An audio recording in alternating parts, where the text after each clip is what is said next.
Hi, and welcome back to the Intro to AI module of the AI Engineer Bootcamp. In this section of the course, we will start talking about the different types of machine learning. But first, I would like to ask you a favor. I would be really grateful if you could go to the course dashboard, which is very easy to do, and click on Leave a Rating. This will mean a lot to me and will help other students know that this course is worth taking.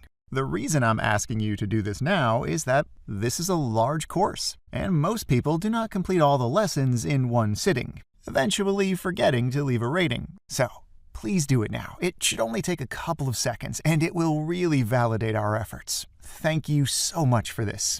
Okay, having said that, let's continue with the Intro to AI module. Okay, great.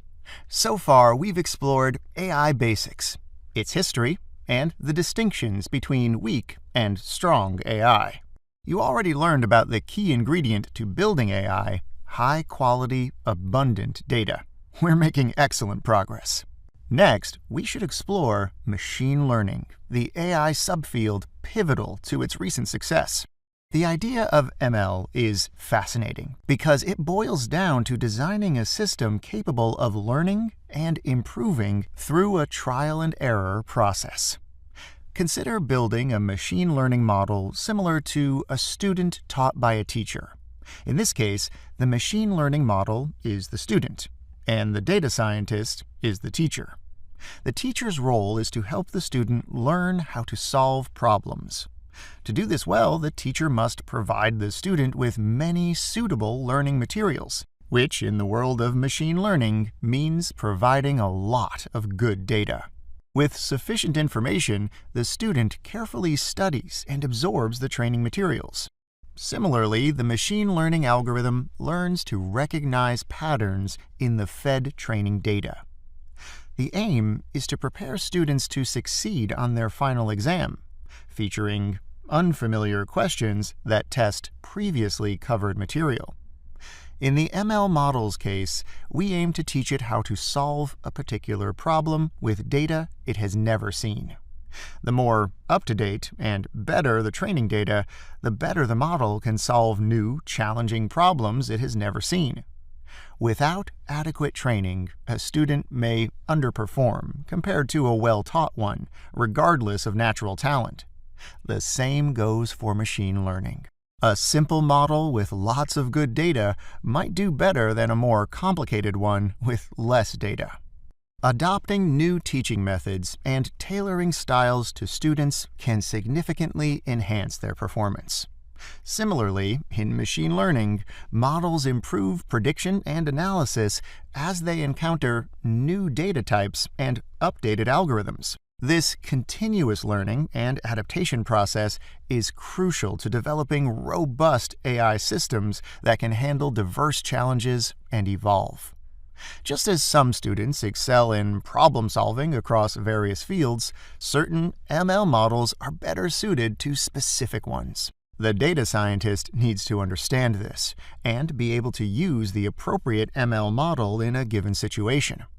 I hope this somewhat abstract example was helpful. Let's give a more practical example of how ML can help businesses. A real estate agent plans to develop a mobile app to provide prospective clients with an estimated selling price for their homes. Users can receive this estimate by answering targeted questions within the app. This could significantly boost the real estate agent's business by enabling them to collect contact details from people interested in selling their property. To put the plan in motion, the real estate agent contacted a data scientist and asked whether the project was feasible. The data scientist's first question regarded the availability of a sufficiently large list of past transactions. Fortunately, the real estate agent's company had access to a database with thousands of past transactions over the last few years. Later, the data scientist was pleased to find the data well organized, detailing house prices, sizes, room counts, bedroom numbers, distances from the city center, neighborhoods, and other fascinating aspects. "I can build an ML model with that," said the data scientist. Here's how the data scientist simplified the model for his client. You're familiar with the classic function notation where y is a function of x, right? Imagine we want to develop a machine learning model to predict house prices in our city by analyzing past real estate transactions in your training dataset. So, we have plenty of past transactions where both x and y are known. We need to train a machine learning algorithm with historical data to discover patterns and learn the best way to predict the future price of a home, y, based on the data from past transactions and the home's known characteristics. Clients enter their home's characteristics into the app. This forms input x. The ML model then generates output y, predicting the home's price based on similar historical data. This is where we'll end the story. Spoiler alert, the app was a huge success for the real estate agent's business. I hope this lesson clarified what machine learning is and how it works. In our next lesson, we'll discuss the different types of machine learning models. Thanks for watching.